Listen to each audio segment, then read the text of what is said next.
롱아일랜드 맨해set이라는 곳에 가면 유명한 그곳에 어메리카나라는 몰이 있습니다. 큰 몰은 아닌데 노던 블러바드의 맨해set이라는 그 동네에 좀 부촌이긴 하지만 네노라는 명품 가게만 모여 있는 그런 몰입니다. 이게 조금 구조가 캘리포니아 같은 구조예요. 한 가게에서 다른 가게로 가려면 다 이 한 건물 안에 있는 게 아니라 있긴 있는데 그 엔트런스가 다 다르게 있습니다. 그래서 거기 오는 손님들이 꽤 돈이 있는 사람 같이 보이고 그리고 그런 큰 브랜드 네임만 가지고 있는 몰을 운영하는 사장이 스페인에 있는 사람입니다.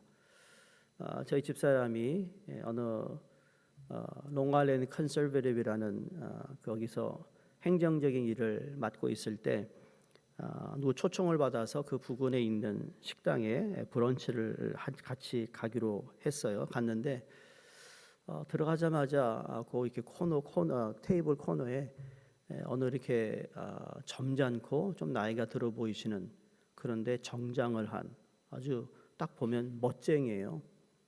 근데 그분이 딱 일어나더니 저희 집사람한테 인사를 하고는 또 이제 저를 소개하니까 또 인사를 하는데 여러분 대부분 우리가 식당에서 누굴 만나면 그냥 안녕하세요 앉아서 인사하는데 이분은 벌떡 일어나가지고 인사를 하더라는 거예요. 그래서 내가 저 사람 누구냐 그랬더니 누구다. 이 사람이 이 어메리카나 몰의 주인이라는 거예요. 그걸 보면서 나도 성공하면 저래야지 그런 생각을 했어요. 전혀 알지도 모르는 그러나 그냥 어깨 너머로 한번 인사를 했고 안면이 있는 사람의 남편임에도 불구하고 식사를 하는 도중에 일어나서 정중하게 인사를 하는 모습이 참 멋있다. 제가 이 말씀을 드리는 이유는 오늘 예수님이 제자들의 발을 씻긴 것은 창조주가 피조물 앞에서 무릎을 꿇었다라는 표현을 하고 싶어서입니다. 모든 만물을 지으신 하나님이 그 아들 예수가 피조물 정말 어떻게 보면 하찮을 수도 있는 그러한 피조물 앞에 무릎을 꿇고 발을 씻겼다라는 사건은 엄청난 사건이기 때문입니다. 오늘 말씀은 사랑의 예수님이 얼마나 제자들을 사랑하는지를 우리에게 말씀해 주고 있는 내용입니다. 이게 발을 씻는 세족식이라고 우리는 알고 있지만 그러나 세족식은 보여지는 것이었고 그 밑에 깔려있는 예수님의 사랑은 엄청난 사랑이라는 것을 우리에게 알려주고 있다는 거죠. 여러분 고린도전서 13장은 사랑장이에요. 거기서 8절에 보면 사랑은 언제까지 떨어지지 아니하나 예언도 패하고 방언도 그치고 지식도 패하는데 사랑만큼은 절대로 떨어지지 않는다는 표현이 나옵니다. 그러니까 진정한 사랑의 아름다운 특성 중에 하나가 언제까지든지 떨어지지 않는 것이 사랑이다. 영어로 번역하면 never fail, never end예요. 여기 떨어진다는 말의 헬라어는 펩토라는 단어인데요. 이파리가 시들어서 떨어진다, 무대에서 배우가 사라진다는 뜻을 가지고 있습니다. 그러니까 베드로는 모든 육체는 풀의 꽃과 같아서 풀은 마르고 꽃은 떨어진다라고 서신서에 말하는데 그 말은 사람은 죽고 인간 사는 변하고 환경은 소용돌이치지만 참된 사랑은 변하지 않고 영원하다라는 것입니다. 이 세상의 모든 것은 다 시들어 떨어질 건데 하나님의 사랑만큼은 떨어지지 않는다. 믿으시죠? 하나님 우리를 향한 사랑은 절대로 한 번도 실패하셨거나 그리고 끝나는 법이 없었다라는 거죠. 끝까지 우리를 붙잡는다.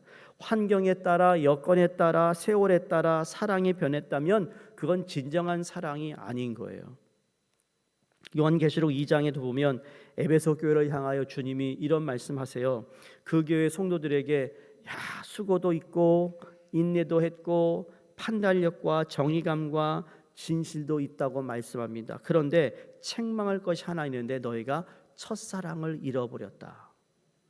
성도님들, 이렇게 고난주간 일주일 지금 사흘째 나오는데 얼마나, 그렇죠? 40일 사순절 시작해서 아침 새벽 예배를 40일 동안 하겠다고 하신 분들 할 수 있을까? 각오를 하긴 했는데 정말 이제 마지막 얼마 안 남고 힘들어요. 그렇죠? 힘들어. 잘 하시고 계시다고 믿고, 근데 이 힘든 것도 사랑하면 견뎌낼 수 있다고 믿습니다. 그러니까 우리가 하나님께 나오는 이 시간도 여러분 사랑 때문에 나온다. 우리는 진정한 사랑을 붙잡고 그것만은 변하지 않는 가운데 그 사랑의 추구 속에서 살아야 그 사랑과 함께 영원하다는 사실을 꼭 마음에 새기시기를 바랍니다. 자, 오늘 읽은 본문 13장, 요한복음 13장 그 전까지는, 12장까지는 예수님의 사역을 보시면 그 사역의 대상이 여러 사람들이었어요. 큰 무리였습니다. 별의별 다양한 사람들과의 사역이 이루어졌다면 13장부터 17장까지는 예수님이 집중하시는 사역입니다. 어떤 집중인가 하면 지금 제자들, 소수의 자기 제자들에게 집중하는 사역의 내용이 기록되어 있습니다. 1절을 보시면 알 수 있겠듯이 자기 사람들을 사랑하시되 끝까지 사랑하시니라. 유대인들은 예수님께서 수많은 기적과 가르침을 통해 자신이 하나님으로부터 온 하나님의 아들이라고 증거했지만 유대인들은 불신했어요. 믿지 않았어요. 그게 요한복음 12장 37절에 기록되어 있어요. 이렇게 많은 표적을 그들 앞에 행하였으나 그를 믿지 아니하니, 그들이 예수님이 하나님의 아들이라는 것을 믿지 않았다는 얘기는 예수님의 사역이 실패되었다. 그래서 구약, 그게 실패되었다라는 그런 말이 아니라 이건 이미 구약에서 예언하신 그것을 완성시키고 있고 하나님의 구속 사역의 과정 속에 있다라는 것을 우리가 잊어서는 안 된다는 거예요. 여러분, 우리가 예수를 믿고 이 시간 주님께 나와 기도하는 시간, 다른 사람들은 이런 시간을 있는지도 모르고 있어도 나오지 못하는 이런 가운데 여러분, 하나님을 찾는 자를 가까이 하신다는 것을 우리는 믿어야 된다는 거예요. 13장에서 방금 말씀드린 것처럼 다수의 사람이 아니라 소수의 사람, 즉 제자들에게 예수님이 집중하시면서 하나님 나라의 일꾼으로 집중적으로 준비시키는 과정인데, 오늘 본문 말씀은 예수님이 잡혀가시기 전 불과 하루 전에 있었던 이야기를 이야기합니다. 자, 예수님께서 모든 무리가 자신을 떠나간 시간에 불과 12명의 작은 무리의 사람들을 데리고 마지막까지 가리키셨다는 것을 통해 우리가 깊이 생각해 볼 것이 있어요. 어제도 말씀드렸지만 예수님의 기적의 사건이 줄어들면 줄어들수록 어떻다고요? 예수님을 가까이 던 사람이 멀어졌다고 그랬어요. 기적이 막 표적이 일어날 때는 사람은 막 모이는데 기적이 보이지 않을 때는 사람들이 예수님을 멀어졌다는 이야기를 한 것처럼 지금 예수님이 이런 상황에서 어떤 마음을 가지셨을까라는 의문을 갖게 됩니다. 예수님께서 어떤 마음을 가지고 그러면 이들을 가리켰을까? 여러분, 하나님 나라의 확장은 숫자의 많고 적음에 달려 있는 것이 아니라 하나님 나라를 위해 헌신된 소수의 사람들을 통해 확장된다는 것을 우리에게 다시 말씀하고 있습니다. 우리는 수많은 사람들이 여기를 다 채우기를 원하는 마음도 있겠지만 아니요, 그렇지 않아요. 이 자리에 만약에 아주 소수의 12명의 사람이 온다 할지라도 여러분, 하나님의 나라는 지금도 이루어지고 있다라는 거예요. 모든 역사는 큰 무리가 역사를 바꾼 게 아니에요. 제가 그런 말씀 드리잖아요. 이 교회에서 말이죠, 제대로 된, 죄송해요 표현이, 우리 자녀들 제대로 된 고놈만 한 명만 나와도 달라지는 거예요.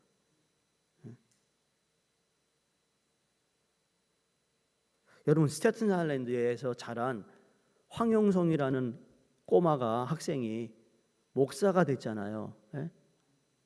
제가 33년 동안 여기 들어오기 전까지 하나님이 저를 정말 사랑하셔서 제가 주를 위해 한 일이 상당히 많거든요.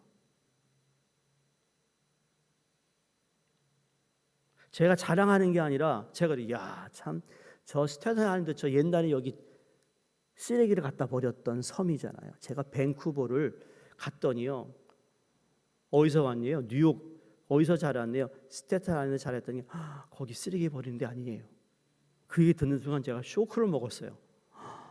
야, 이 사람들이 쓰레기장으로 아는구나 여기를. 그래서 쓰레기장에서 자란 내가 내가 지금 복음을 전하러 다니는 비행기 타고 복음을 전하는 사람이 되었어. 아멘 아닙니까? 에?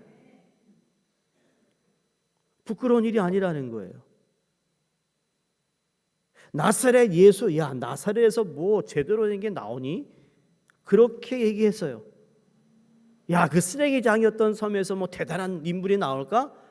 나온다라는 거예요. 나온다.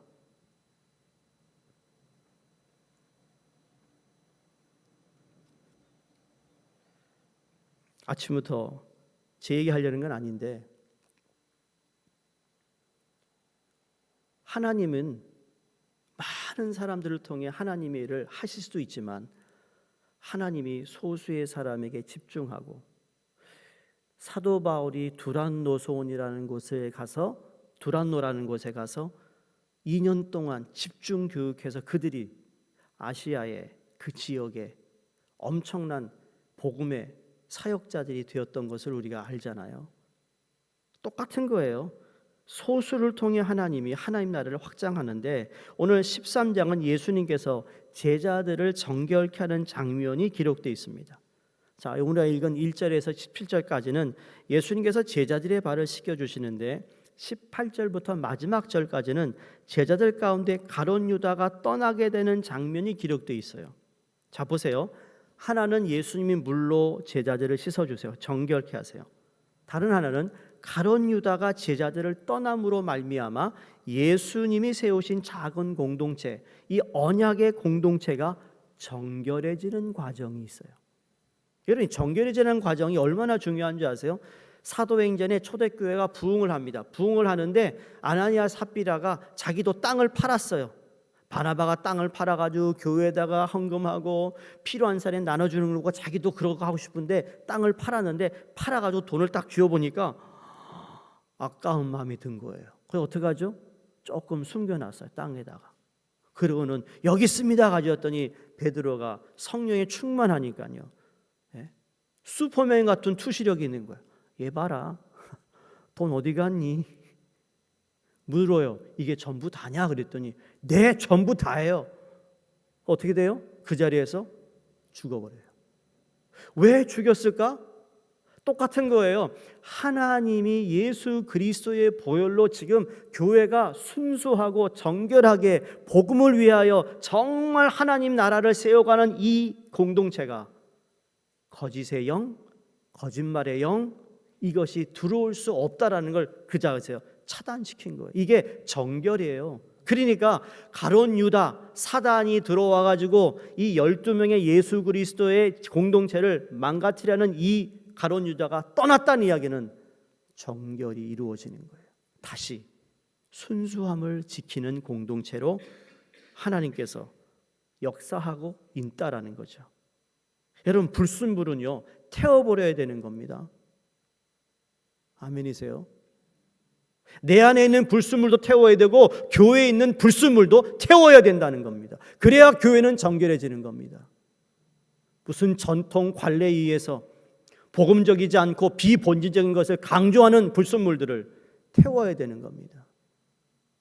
그래야 교회는 세속적인 것이 들어오면 안 된다는 것을 정확하게 알아야 되고 가르쳐야 되고 믿어야 되는 거예요. 우리 교회가 예수 그리스도를 통하여 세워진 이 교회가, 거룩한 이 공동체가 정결해지는 은혜가 앞으로 더 많아지기를 주의 이름으로 축원합니다.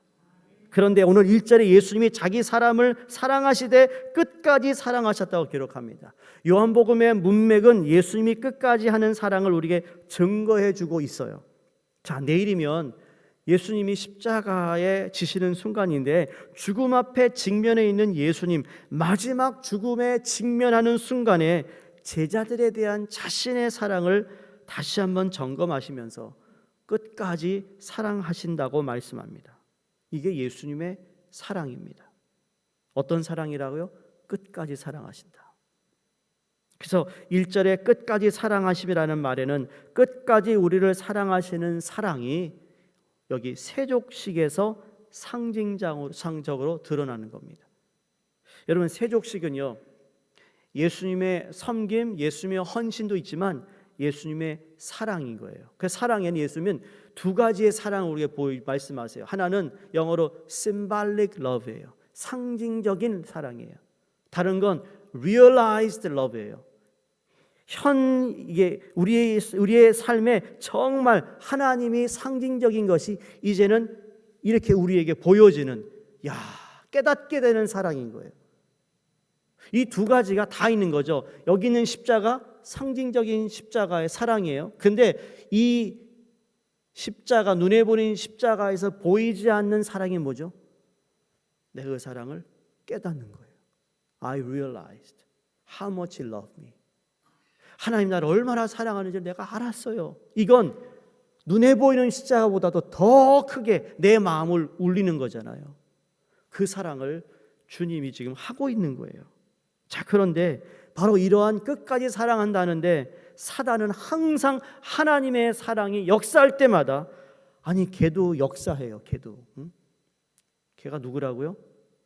멍멍이 말고 마귀도 역사한다고요. 자, 2절에 마귀가 벌써 시몬의 아들 가룟 유다의 마음에 예수를 팔려는 생각을 넣었다 그랬습니다. 자, 사도 요한은 예수님이 제자들의 발을 씻겨주는 이 사건 가운데 왜 정말 분위기를 흐트리는 이 대목을 여기에 넣었을까? 그냥 저 나중에 끝에다가 넣어서 그냥 가룟 유다를 좀 정리해버리면 좋을 텐데 왜 여기다 넣었을까?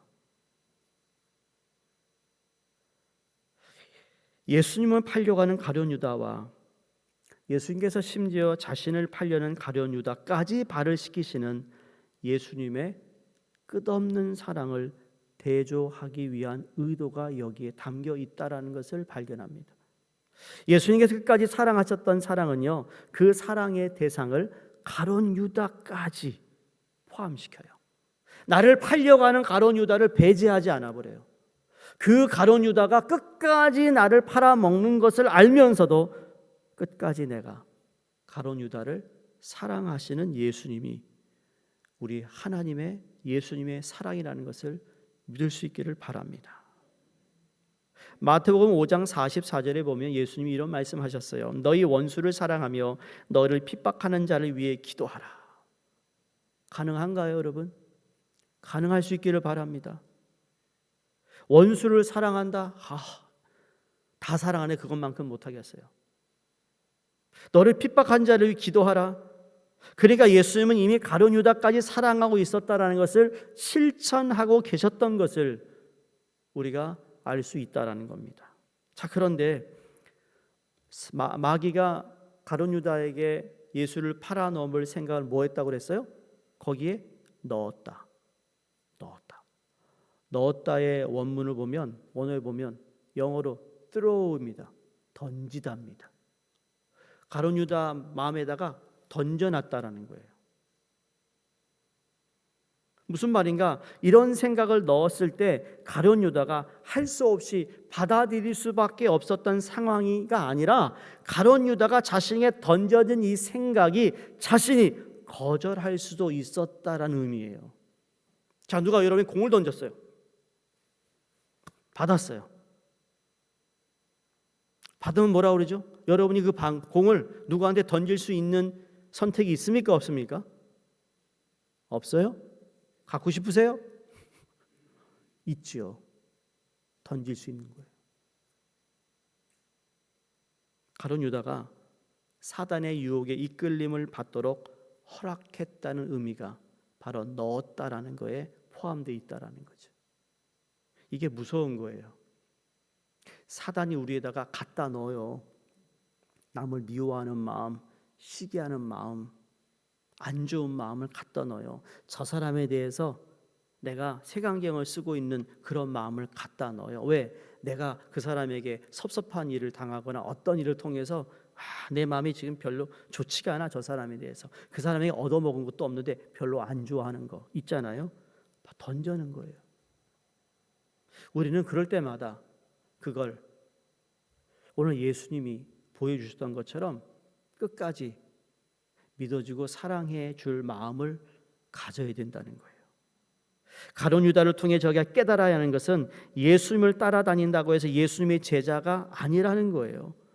가룟 유다가 지금 예수님의 세족식에도 참여했고 예수님 나중에 성만찬에도 참여했는데 이 또한 성만찬에 참여하고 세족식에 참여했다고 해서 그 사람이 구원받은 그리스도인이라고 말할 수 있을까? 지금 가룟 유다를 보면 아닌 거예요. 바로 그것을 오늘 가룟 유다를 보면서 깨달아야 한다는 겁니다. 자, 그러면 3절에 저녁 먹는 중에 예수는 아버지께서 모든 것을 자기 손에 맡기신 것과 또 자기가 하나님께로부터 오셨다고 하나님께로 돌아가실 것을 아셨다 그랬습니다. 자, 처음부터 주님은 모든 것이 자기의 손 아래에 있다는 것을 아셨어요. 그리고 하나님께로 왔다가 다시 하나님께로 돌아가는 것도 알고 계셨다. 예수님께서 제자들의 발을 씻기신 그 손은 하나님께서 모든 것을 그 손 아래 모든 걸 주었다는 권능의 손이라는 겁니다. 그러므로 이 말씀을 통해서 내가 할 수 없는 하찮은 일은 없다라는 거예요.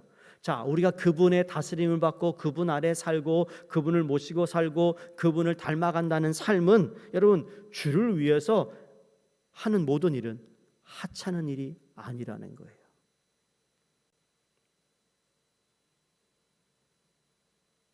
어느 학자가 이런 말 합니다. 종교적으로 신실하다라는 것은 깔끔을 떠는 것이 아니다. 영어를 제가 번역한 거예요. 그냥 깔끔을 떠는 것이 아니다. 여러분 영성이라는 건 종교적으로 깔끔한 채 하는 게 아니라는 거예요. 우리의 영성이 깊어지면 깊어질수록 더럽고 한찮은 작은 일을 우리가 하지 않는 것이 아니라 예수께서 분명하게 하셨듯이 예수님의 손 아래에 있는 모든 만물을 다스리시는 그분의 권세가 우리에게 주어졌다면 제자들의 발을 씻기는 일은 그리 대단한 일이 아닐 수도 있다라는 거예요. 제자들의 발을 씻기는 것이 그 당시에는 하찮은 일이었는데 그게 하찮은 일이 아니다라는 것을 주님이 몸소 우리에게 보여주고 있는 거죠. 사랑하는 성도님들, 자기에게 주어진 권세가 무엇인지를 정확하게 이해하셨던 예수님이었기 때문에 제자들의 발을 씻겼다라는 겁니다. 이것은 예수님께서 하나님께서 자신에게 모든 권세를 주시고 하나님께로 왔다가 하나님께로 되돌아갈 것임에도 불구하고 제자들의 발을 씻긴 것이 아니라 예수님께서 모든 권세가 있으시고 하나님께 돌아갈 것을 아셨기 때문에 제자들의 발을 씻기신 거예요. 좀 더 이해를 돕기 위해서 하나님의 아들이심에도 불구하고 제자들의 발을 씻겼던 것이 아니라 하나님의 아들이시기 때문에 제자들의 발을 씻겼던 거예요. 우리는 예수 그리스도를 그냥 믿기 때문에 제자의 삶은 그런 거기 때문에 우리가 남의 발을 씻기는 것이 아니라 아니요, 내가 예수의 제자면 씻기는 거예요. 믿으세요? 내가 진정한 하나님을 사랑한다면 씻기는 거예요. 하찮게 생각하지 않는 거예요. 그 목사도부터 시작해서 우리 모든 장로님들, 교회 모든 하찮은 일은 우리가 먼저 해야 되는 거예요. 교회 모든 이 교회 오래 다니시는 분들 중직자들은 내가 먼저 하찮은 일을 해야 돼요. 쓰레기 갖다 버릴 줄 알아야 되고 청소할 줄 알아야 되고 빗자루 들고 쓸 줄 알아야 돼요. 이건 하찮은 일이 아니거든요. 왜? 내가 예수 그리스도의 제자이기 때문에 하는 거예요. 믿으시나요? 이걸 예수님이 보여주시고 있어요. 나이에 상관없어요. 내가 뭐라도 해야 되지 않는가?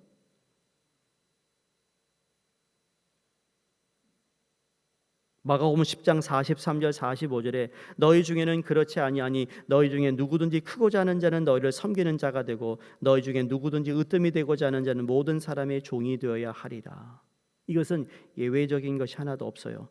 누구든지 으뜸이 되고자 하는 자는 종의 섬김을 해야 한다.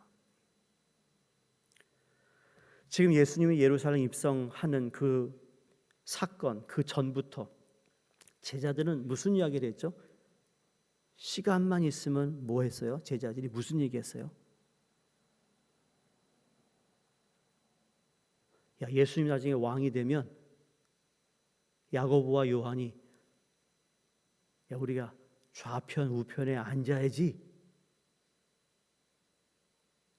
그 얘기를 듣고는 있던 제자들이 화를 냈습니다.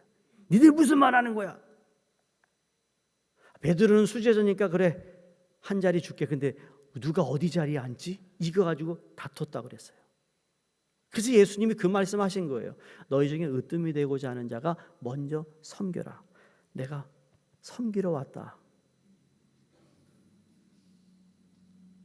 자, 예수님이 제자들의 발을 씻기는 이 세족식, 뭐 그 당시에 그들이 샌들을 신고 다니고 건조하고 그렇게 다니니까 발이 얼마나 더럽겠어요.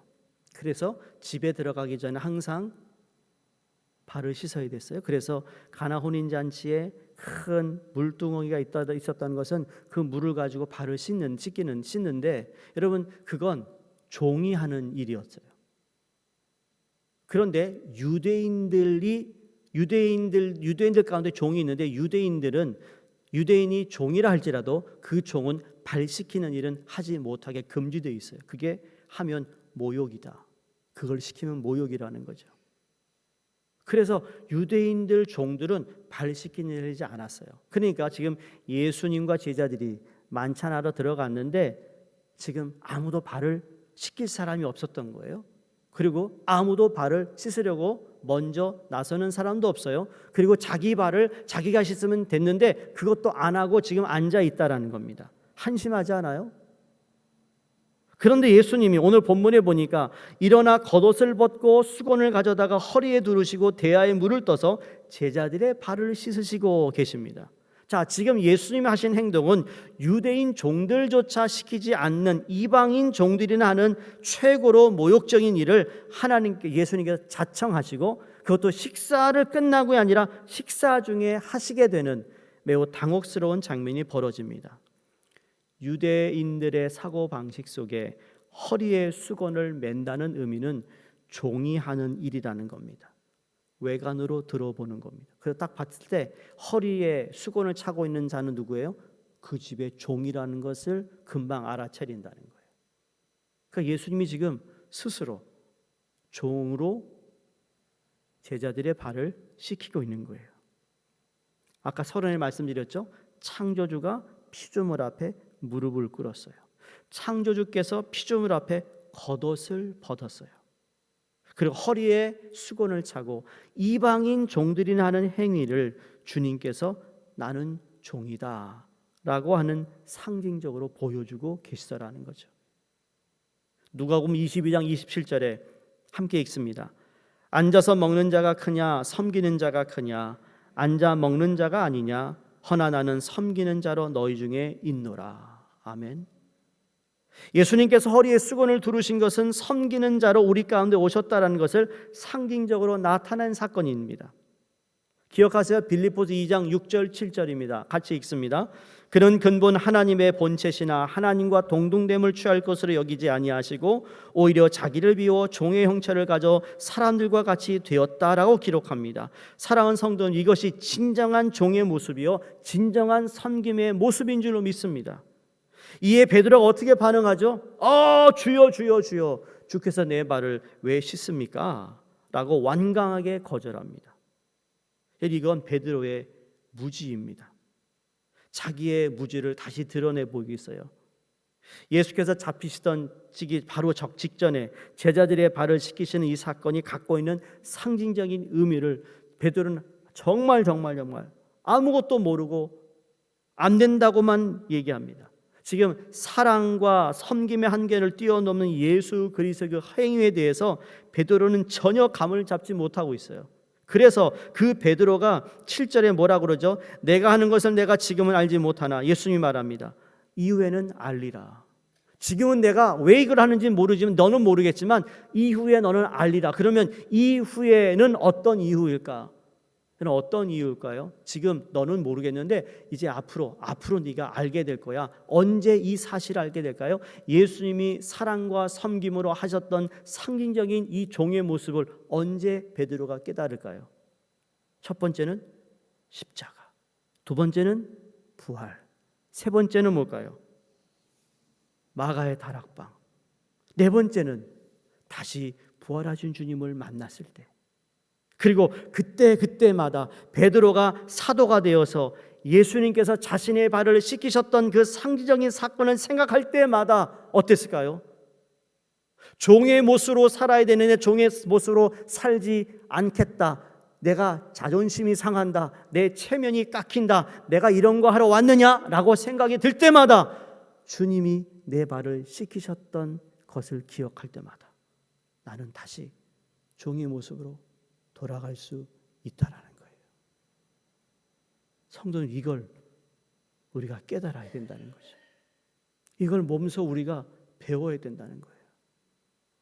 왜 우리 교회에서 여러분 어느 장로님이 쓰레기를 다 갖다 버리고 식당 때 식사 때마다 그 쓰레기를 다 걷어가 수거해서 이 음식과 이거를 골라가지고 버리고 할까요? 그걸 보면서 누군가가 야 나도 저렇게 봉사하고 싶다라는 마음이 있기를 바라는 겁니다.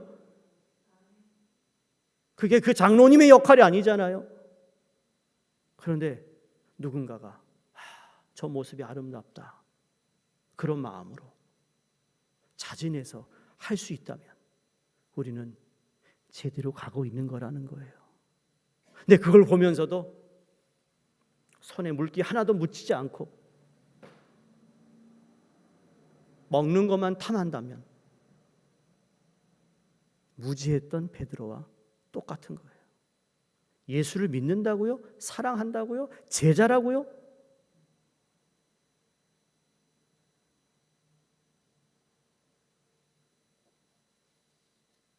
팔 절에 내 발을 씻지 못하시니라. 이건 지금 항변입니다. 베드로가 이 말씀만 하고 마칩니다. 할 말은 많은데 시간은 가고 있어서 마가복음 8장 31절에서 33절을 한번 보시겠습니다. 함께 읽습니다. 인자가 많은 고난을 받고 장로들과 대제사장들과 서기관들에게 버림받아 죽임을 당하고 사흘 만에 살아나야 할 것을 비로소 그들에게 가르치시되 드러내놓고 이 말씀을 하시니 베드로가 예수를 붙들고 항변하며 예수께서 돌이키사 제자들을 보시며 베드로를 꾸짖어 이르시되 사탄아 내 뒤로 물러가라 내가 하나님의 일을 생각하지 아니하고 도리어 사람의 일을 생각하는도다 하시고. 자, 지금 우리가 잘 아는 얘기잖아요. 예수님이 이제 곧 붙잡힘 당하고 죽임 당하고 사흘 만에 살아날 텐데 그랬더니 베드로가 예수님을 붙들고 32절에 항변했다고 해서 항변했다는 여러분 원어상이 뭐냐면 꾸짖었다는 얘기입니다. 예수님을 꾸짖었대요. 베드로가 감히. 베드로 예수를 꾸짖으면서 매우 완강하게 예수 그리스도께 반항합니다. 반항하는 그 사단을 보고 베드로를 보고 예수님이 사탄아 물러가라 한 거예요. 지금 예수님께서 베드로의 발을 씻기려 하셨을 때 베드로가 절대 그렇게 할 수 없다라는 것은 바로 마가복음 8장 32절에 예수님의 십자가를 한사코 막아섰던 베드로의 그 거절과 똑같은 의미라고 우리가 보고 있는 거예요. 베드로가 지금 거절한 것은 자신의 발을 씻고 안 씻고의 문제가 아니에요. 베드로는 지금 내가 기다리고 따라가는 그리스도는 이와 같이 종의 모습을 가지고 누구의 발이나 씻는 그리스도라는 게 난 받아들일 수 없다라는 거예요. 그래서 거절하고 있는 거예요. 근데 예수님 말합니다. 그런데 화를 내지 않고요. 침착하게 내가 너를 씻어주지 아니하면 너와 나와 상관이 없다. 단호하게 그 책망의 말씀을 하고 계세요. 성도님들, 이 아침에 여러분과 저는 예수님의 제자들의 발을 씻기신 그 의미를 정말로 깨달을 수 있기를 간절히 바랍니다. 창조주이신 주님이 수건을 허리에 두르시고 바로 내 앞에 무릎을 꿇으시고 나의 냄새나는 발을 씻기셨다는 사실을 우리가 경험할 수 있기를 바라며, 그로 인해 우리도 종의 모습으로 누군가의 발을 서슴지 않고 씻어줄 수 있는 참된 종, 예수 그리스도의 제자, 하나님의 자녀, 그래서 그 사랑을 상징적으로만 얘기하는 것이 아니라 그 사랑을 느끼고 경험해 할 수 있는 그 놀라운 사랑을 우리 이미 받았기에 그 사랑을 나누고 전하는 우리 모두가 될 수 있도록 이 아침에 하나님께 기도하며 우리 자신을 내어드리는 복된 이 아침이 되기를 주의 이름으로 축원드립니다. 하나님 아버지, 오늘 주님께 나와 이 말씀을 통해 많은 것들을 우리에게 상징적으로 또 우리에게 정말 진리의 말씀으로 주시는 내용들을 통해서 우리가 주를 위해 섬기고 종의 모습으로 살아간다 하면서 여전히 불순물이 들어있는 우리의 모습은 아닌지를 돌아보게 하여 주시옵소서. 그 모든 것들을 예수 그리스도의 보혈로 씻어주시고 오늘 예수님이 보여주셨던 사랑의 모습, 또 우리를 향하신 하나님의 사랑, 끝까지 사랑하심을 통해 하나 오늘도 우리에게 기회가 있고 오늘도 주님께 다시 나오게 하시고 주님의 은혜를 사모하며 주를 찾는 우리 모두의 기도 가운데 하나님 응답하시고 은혜를 베풀어 주시옵소서. 하나님, 이제 며칠 남지 않은 예수 그리스도의 십자가를 통해 부활의 영광에 참여하는 우리가 되게 하시고 이 아침 시간을 주님께 드리며 하나님께 성실하게 드렸던 우리의 기도마다 하나님 응답하시고 주의 영광이 드러나도록 축복해 주시옵소서. 감사하신 예수님 이름으로 기도드리옵나이다. 아멘. 우리 공동 기도문 함께 기도합니다. 거룩하신 하나님 아버지, 오늘도 우리를 십자가 앞으로 부르시는 주님의 은혜를 감사합니다. 사순절의 이 거룩한 여정 가운데 우리 모두가 한 마음으로 주님을 바라보게 하옵소서. 주님, 우리의 마음을 살피시고 정결하게 하옵소서. 분주함 속에 잃어버렸던 기도의 자리로 돌아가게 하시고 익숙함 속에 묻어졌던 감사를 회복하게 하옵소서. 십자가를 묵상하며 나의 죄를 깨닫고 겸손히 회개하는 심령을 허락하여 주옵소서. 예수 그리스도의 고난을 기억합니다. 우리를 살리기 위해 자신을 내어주신 그 크신 사랑을 마음에 새기게 하옵소서. 말이 아니라 삶으로, 결단이 아니라 순종으로 주님의 사랑에 응답하게 하옵소서.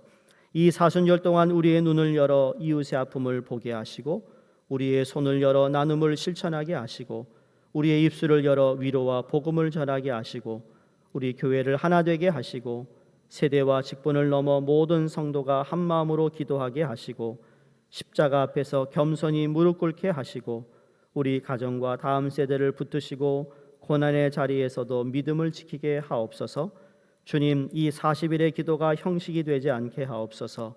우리 삶을 변화시키는 거룩한 불씨가 되게 하시고 십자가의 길 끝에서 부활의 소망을 바라보며 더 깊이 주님을 사랑하는 공동체가 되게 하옵소서. 예수 그리스도 이름으로 기도드립니다. 아멘. 우리 선교들을 위해 기도합니다. 데이턴 난민 선교, 또 선교국의 또 박재용 목사님, 개척교회 밴쿠버 소망교회를 위해서 함께 기도해 주시고 또 개인 기도하시고 돌아가시겠습니다.